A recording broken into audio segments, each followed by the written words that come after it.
Halo teman-teman, selamat datang kembali di Biru Laut, channel yang akan membahas ilmu pengetahuan sedalam laut. Video kali ini akan membahas dan membandingkan 3 saham sektor basic material dengan segmen industri semen. Namun sebelumnya ini adalah disclaimer-nya. Yang pertama, video ini hanya berbagi info perihal emiten, bukan ajakan jual beli, dan keputusan investasi ada di pilihan masing-masing investor. Dan variabel yang akan digunakan adalah NPM atau Net Profit Margin dari ketiga perusahaan. Dengan NPM kita dapat melihat kemampuan perusahaan dalam memperoleh laba bersih. Adapun variabel kedua adalah rasio hutang, dan variabel selanjutnya ada return on equity, PBV, PER, dan terakhir adalah eksistensi emiten ke depannya. Selanjutnya 3 perusahaan yang akan dibandingkan yaitu PT Semen Indonesia Tbk dengan kode SMGR, PT Indosemen Tunggal Prakasa Tbk dengan kode INTB, dan terakhir PT Solusi Bangun Indonesia Tbk dengan kode SMCB. Selanjutnya ini adalah chart pendapatan dari 3 perusahaan, di mana sekilas terlihat PT Semen Indonesia jauh mengungguli emiten lainnya, dan selama 10 tahun terakhir PT Semen Indonesia hanya mengalami penurunan sebanyak 3 kali. Di sisi lain PT Semen Indonesia memiliki pertumbuhan sebesar 136% selama 10 tahun terakhir, 41% per 5 tahun, dan 25,9% per 3 tahun. Dan ini adalah pendapatan 3 kuartal terakhir, di mana terjadi penurunan pada kuartal 1 dan 3 jika dibandingkan laporan kuartal yang sama di tahun sebelumnya, dan besar kemungkinan pada laporan akhir 2021 terjadi penurunan atau tidak terjadi perubahan yang signifikan. Selanjutnya total pendapatan PT Indosemen Tunggal Prakasa selama 10 tahun terakhir, di mana kenaikan yang terjadi hanya 2,1%. Adapun rata-rata penurunan terjadi per 5 tahun dan per 3 tahun sebesar 13 dan 1,6%. Dan ini adalah pendapatan selama 3 kuartal terakhir, di mana hanya terjadi penurunan pada kuartal 3 tahun 2021 sebesar 0,8% dari kuartal yang sama tahun 2020. Sehingga saya berasumsi peluang pendapatan akhir tahun 2021 akan naik jika rata-rata kinerja sama dengan 3 kuartal terakhir. Sedangkan pendapatan 10 tahun terakhir dari emiten PT Solusi Bangun Indonesia Tbk cukup baik dari PT Indosemen Tunggal Prakasa, di mana kenaikan 10 tahun terakhir sebesar 34,3%. Yang selanjutnya kenaikan per 5 tahun sebesar 10,3% dan per 3 tahun sebesar 9,5%. Dan pendapatan 3 kuartal terakhir konsisten naik, sehingga peluang untuk laporan akhir 2021 mengalami kenaikan akan sangat besar terjadi.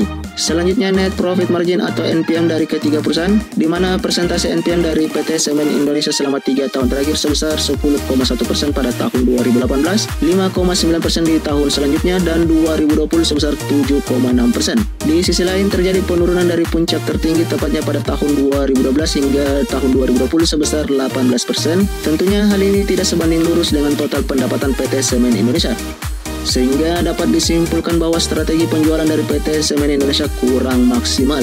Dan perusahaan kedua yaitu PT Indosemen Tunggal Prakasa. Adapun NPM 3 tahun terakhir sedikit lebih baik dari emiten sebelumnya, yaitu sebesar 7,5% pada tahun 2018, 11,5% pada tahun 2019, dan 12,7% pada tahun 2020. Selanjutnya penurunan dari puncak tertinggi pada tahun 2012 hingga tahun 2020 sebesar 15%. Dan terlihat laporan pendapatan dan net profit margin cukup memiliki kesamaan, sehingga saya berasumsi PT Indosemen Tunggal Prakasa berhasil mempertahankan biaya modal kerja dan laba bersih di kondisi konsumsi semen yang menurun. Perusahaan ketiga PT Solusi Bangun Indonesia memiliki persentase net profit margin 3 tahun terakhir sebesar minus 8%, 4,5%, dan 6,4% pada tahun 2020. Adapun penurunan sejak tahun 2012 sebesar 9%, sehingga dapat disimpulkan bahwa PT Solusi Bangun Indonesia memiliki penurunan net profit margin terendah selama 8 tahun terakhir jika dibandingkan 2 emiten lainnya. Sayangnya net profit margin dan total pendapatan PT Solusi Bangun Indonesia tidak sebanding lurus.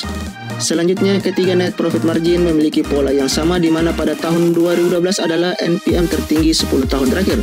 Periode selanjutnya 2013 hingga tahun 2017, di mana net profit margin terus menurun, dan terakhir adalah periode kondisi COVID-19 mulai masuk di Indonesia, dan terlihat ketiga perusahaan mampu survive di kondisi pandemi tersebut. Dari kesamaan ini saya berasumsi bahwa performa emiten dipengaruhi variabel eksternal seperti semen consumption yang menurun secara nasional, atau penggunaan semen yang bergeser ke brand lain, misalnya perusahaan konstruksi yang menggunakan jasa anak perusahaan dalam memenuhi permintaan basic material seperti semen. Contoh-contoh perusahaan yang memiliki anak perusahaan basic material seperti Wika, Weskita, dan lain-lain. Selanjutnya perbandingan performa net profit margin ketiga perusahaan dengan harga saham per lembarnya.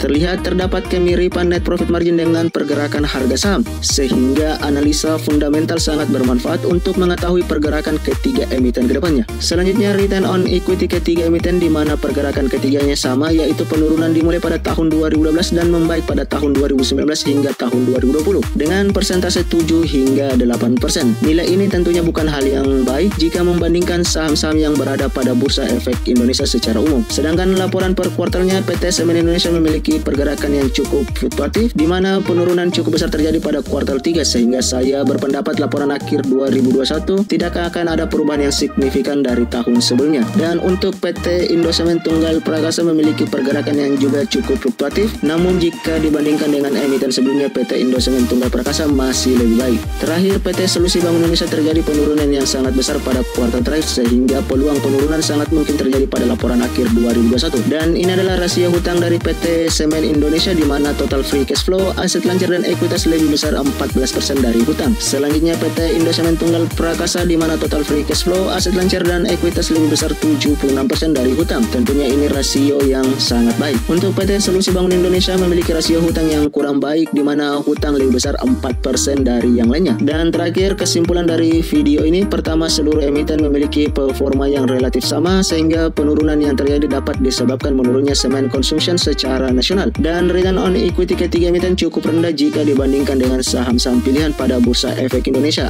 Di sisi lain, PT Semen Indonesia memiliki pendapatan yang tertinggi jika dibandingkan dua emiten lainnya, namun memiliki net profit margin yang tidak sebanding lurus dengan pendapatan. Sedangkan PT Indosemen Tunggal Prakasa memiliki pendapatan dan net profit margin yang cukup sebanding lurus dan peluang pertumbuhan pada laporan akhir 2021 sangat besar. Selanjutnya, net profit margin dari PT Indosemen Tunggal Prakasa adalah yang tertinggi sehingga dapat ditarik kesimpulan PT Indosemen Tunggal Prakasa memiliki strategi yang baik dalam mendapatkan laba. Di sisi lain, rasio hutang dari PT Indosemen Tunggal Prakasa juga terbilang sangat baik jika dibandingkan dengan kedua emiten lainnya. Dan terakhir, untuk PT Solusi Bangun Indonesia memiliki penurunan terkecil selama 8 tahun terakhir. Kedua PER dan PBV PT Solusi Bangun Indonesia terbilang terbaik jika dibandingkan dua emiten lainnya, namun memiliki rasio hutang yang kurang baik. Dan jika ditanya apakah saya akan membeli salah satu saham ini, jawabannya saya belum akan membeli salah satunya, namun PT Indosemen Tunggal Prakasa akan saya masukkan ke watchlist untuk saya perhatikan ke depannya. Alasannya net profit margin yang tertinggi dari dua emiten lainnya dan rasio hutang yang cukup baik. Oke, sampai sini video pembahasan kali ini dan sampai jumpa di pembahasan selanjutnya yang akan dibahas sedalam biru laut.